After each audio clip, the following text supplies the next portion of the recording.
En el mundo de la alta relojería a veces siento que estamos, no sé, como atrapados en un bucle temporal. Sí, un poco. Por un lado, tienes a los gigantes suizos, marcas con siglos de historia, que bueno, con toda la razón, viven de su legado. Claro. Sacan una reedición de un clásico de los 60, le cambian el tamaño, medio milímetro, y es un éxito de ventas al instante. Es la nostalgia como valor seguro. Es una fórmula que funciona, no se puede negar. Apela a la seguridad, al reconocimiento. Sabes lo que compras porque en esencia ya lo has visto antes. Totalmente. Y en la esquina opuesta tienes la vanguardia más radical. Relojes hechos de zafiro de laboratorio, de carbono forjado, con diseños que parecen, vamos, salidos de una nave espacial. Sí, Son fascinantes como objetos de ingeniería, pero a veces me cuesta conectar con ellos a un nivel más humano. Se sienten fríos. es la apuesta por un futuro que a veces se olvida del presente, ¿no?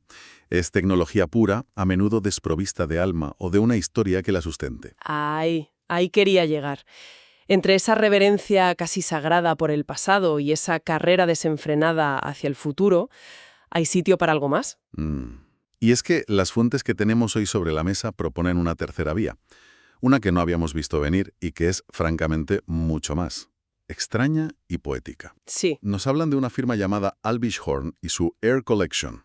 Y su propuesta es, bueno, es una especie de historia alternativa. Es un concepto fascinante, la verdad.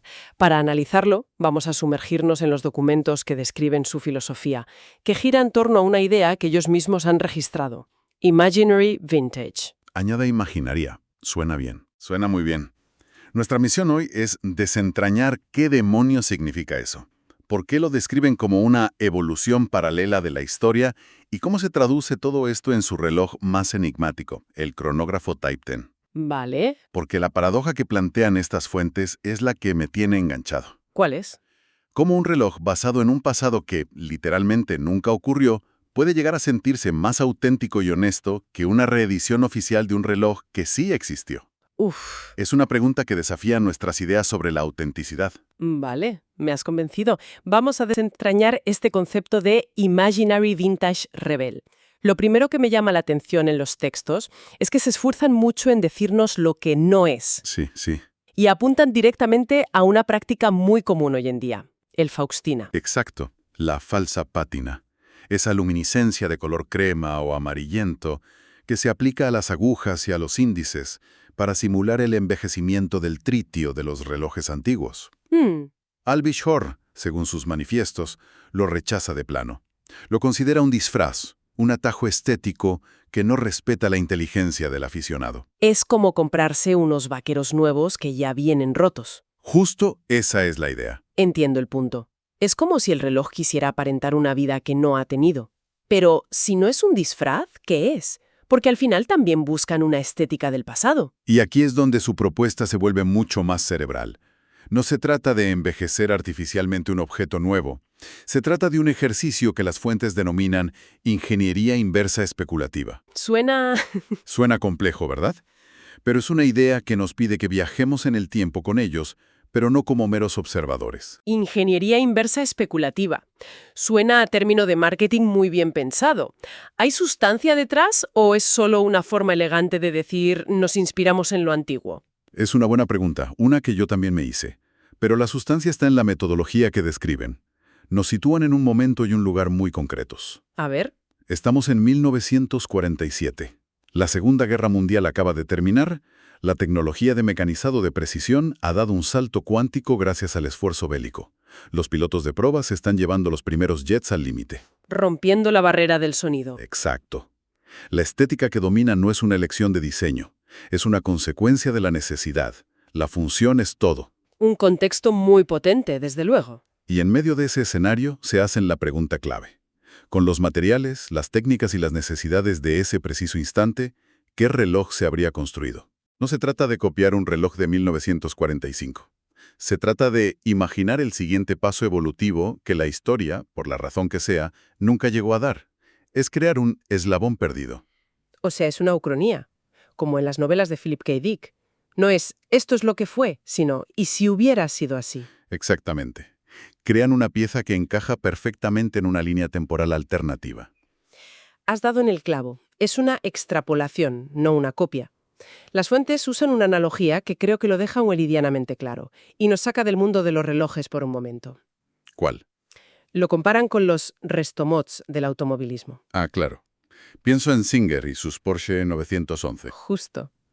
Singer no restaura un 911 clásico a su estado original. Coge el alma, la esencia, el diseño icónico de ese coche y lo reconstruye desde cero con la ingeniería, las tolerancias, los materiales y la fiabilidad del siglo XXI. El resultado es un coche que parece de los años 70, pero que se conduce mejor, es más seguro. Y más fiable de lo que el coche original jamás soñó ser.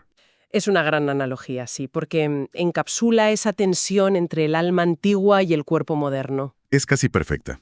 Pero añadiría un matiz importante que se desprende de los textos. Dime. Singer a veces se toma licencias, moderniza sutilmente algunos aspectos estéticos. Albishorn parece ser aún más dogmático en su enfoque. Es como si la tecnología moderna solo tuviera permiso para actuar bajo el capó, por así decirlo. En el movimiento, en la precisión. Eso es. Sin alterar ni un ápice la interfaz de la herramienta original. El exterior debe ser plausible para 1947. Para entender esa interfaz, ese exterior, las fuentes nos insisten en que debemos sumergirnos en esa era. Pintan un cuadro muy sensorial, ¿eh? Hablan de combustible de alto octanaje, cuero envejecido y la vibración metálica de una cabina analógica. Es un recordatorio muy potente, ¿sí? De que estos objetos no eran accesorios de moda. No. Eran equipos de supervivencia, ni más ni menos. En la era pre-GPS, pre-ordenadores de vuelo, un cronógrafo no era para medir cuánto tardabas en hacer un huevo cocido. Claro. Era un instrumento de navegación fundamental. Con él y una regla de cálculo, un piloto calculaba velocidades, consumo de combustible, distancias, tiempos de viraje. Vaya. Un error de cálculo podía significar, literalmente, la diferencia entre encontrar la pista de aterrizaje o acabar en medio del océano. Esa crudeza, esa dependencia total de la mecánica, es lo que Albishorn parece querer embotellar. Y según los documentos, lo hacen con una ausencia casi obsesiva de cualquier decoración. Sí. Cada línea, cada número, cada acabado, tiene que justificar su existencia. Lo fascinante es cómo lo sistematizan. El análisis menciona 2 dogmas de diseño que rigen toda la colección. El primero es la legibilidad como dogma absoluto. Vale. Las esferas son de un negro profundo, mate, con un tratamiento antirreflejos extremo. La idea es que la esfera absorba toda la luz posible, que no haya ni un solo destello que pueda deslumbrar. Que pueda deslumbrar al piloto en un momento crítico como al salir de un banco de nubes. Exacto. Es el anti-sunburst, el antidial brillante. Es la función por encima de la estética. O más bien, la función como estética. Eso es. Y el segundo dogma, que me parece brillante, es lo que llaman tipografía vernácula. Tipografía vernácula. Sí. Los números y los marcadores no son una elección estilística de un diseñador gráfico. Están sacados directamente de los indicadores de los paneles de instrumentos de las aeronaves de la época. Ah, qué bueno. Altímetros, velocímetros, indicadores de horizonte artificial. Cuando miras la esfera del reloj, tu cerebro la reconoce no como una joya, sino como uno de esos medidores. Te transporta a esa cabina. Vale. Toda esta filosofía está muy bien en la teoría, pero al final, esto es un objeto, un reloj. ¿Cómo se materializa todo esto en el metal? Porque las fuentes se centran en un modelo que parece ser la piedra angular de todo este edificio conceptual, el Type 10. Aquí es donde la historia se pone interesante. Cualquier aficionado a los relojes militares conoce la especificación Type 20. Sí. Fue un pliego de condiciones muy estricto que estableció el Ministerio de Defensa francés en los años 50 para los cronógrafos de sus pilotos. Marcas legendarias como Breguet, Dodani. Piezas de culto hoy en día. Totalmente. Lo que hace Albishorn, entonces, es una especie de precuela. Exacto. Se preguntan, si el Type 20 es el mito consolidado de los años 50, ¿qué hubo antes? ¿Cuál fue el prototipo, el concepto previo, el eslabón perdido? Y su Type 10 es la respuesta imaginaria a esa pregunta. Sí, lo presentan como el reloj que podría haber sentado las bases de esa leyenda. Y para este eslabón perdido hacen una elección mecánica muy particular, que los textos describen como un golpe maestro. Sí. El Type 10 es un cronógrafo monopulsador. Sí, y esto es clave. Un cronógrafo normal tiene 2 pulsadores, normalmente a las 2 y a las 4. Uno para arrancar y parar. Y otro para reiniciar. Eso es. Lo que parece más intuitivo, ¿no? ¿Un solo pulsador no sacrifica funcionalidad o es más complicado de usar? Es una objeción lógica. Podría parecer un paso atrás, pero en el contexto que ellos construyen tiene todo el sentido del mundo. A ver. Primero, el efecto estético. Al integrar la función de arranque, parada y reseteo en un único pulsador, que además está metido dentro de la propia corona, Ujú. la silueta de la caja queda increíblemente limpia. Limpia, simétrica, casi elemental. No hay nada que sobresalga. Es la forma reducida a su mínima expresión. Como una herramienta pura, sin añadidos. Precisamente. Y luego está el segundo efecto, el sensorial, que mencionas, la experiencia de uso. Mm. Al tener un único botón que cicla por las funciones, Start, Stop, Reset, la interacción es distinta. Los documentos describen la sensación al accionarlo como un clic firme, mecánico y preciso. Una conexión táctil, directa. Muy directa con la maquinaria. Es menos complejo, más fundamental.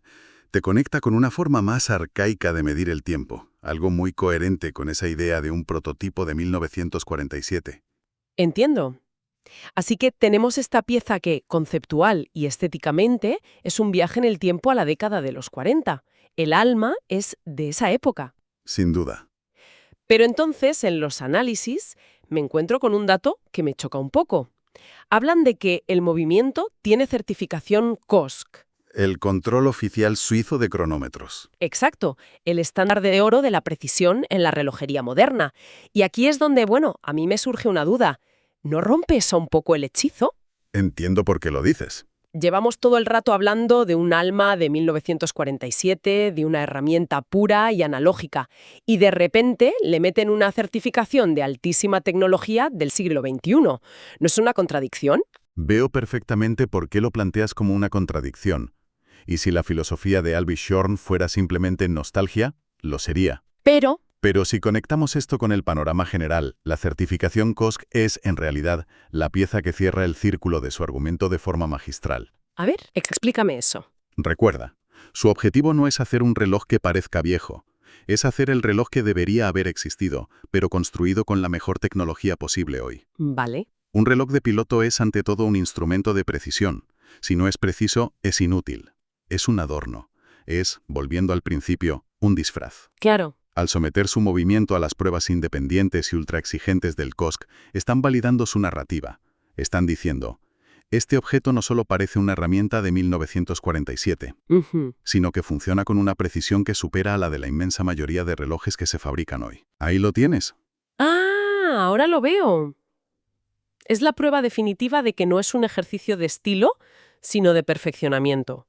El COSC no rompe la fantasía, sino que la hace creíble a un nivel funcional. Exactamente. Es lo que le da legitimidad al concepto de herramienta de supervivencia. Es el corazón del siglo XXI que hace que el alma del siglo XX lata con una regularidad imposible para su época. Entiendo el concepto, la ejecución, la precisión, pero me pregunto a quién va dirigido esto.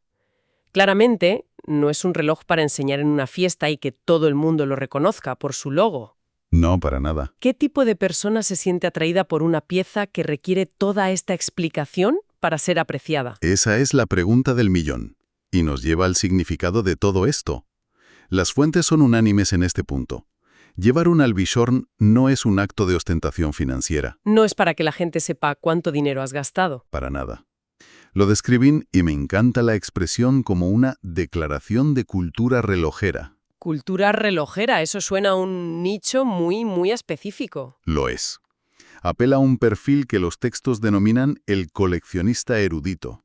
Y esto plantea una cuestión fascinante sobre cómo está evolucionando la idea del lujo. Este tipo de coleccionista ya no busca lo que tienen todos, sino lo que muy pocos comprenden. Ya no se impresiona con una campaña de marketing, con una estrella de Hollywood. Es casi un lujo hacia adentro. No es para proyectar un estatus hacia los demás, sino para la propia satisfacción intelectual. Has definido a la perfección el nuevo lujo. El valor ya no reside únicamente en los materiales preciosos o en el logo de la esfera. El valor reside en la inteligencia del concepto. En la coherencia de la narrativa, en la profundidad de la historia que cuenta el objeto. Eso es. Es un lujo que exige conocimiento para ser descifrado. Es poseer un fragmento de una historia paralela que está tan bien ejecutada que se siente más real que la propia realidad. Es una pieza que genera conversación, pero no por su precio, sino por su idea. Un guiño para entendidos. Un guiño, sí, y también un filtro. Quien no conoce la historia ve un reloj de estilo militar bonito pero simple. Quien la conoce ve un manifiesto entero en la muñeca. Es la antítesis del logo gigante. Totalmente. Si lo resumimos, la propuesta de Albichorn es audaz porque no juega en la misma liga que los demás. No se limita a fotocopiar el pasado, como hacen muchas marcas, ni a imaginar un futuro de ciencia ficción que a menudo resulta frío. No. Su ambición es otra, es casi literaria.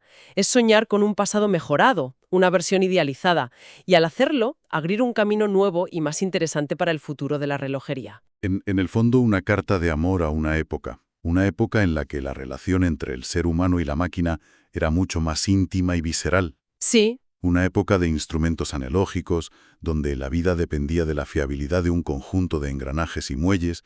Albichorn no vende relojes, vende esa sensación. Hay una frase en uno de los artículos principales que, después de toda esta conversación, creo que resuena de una forma especial.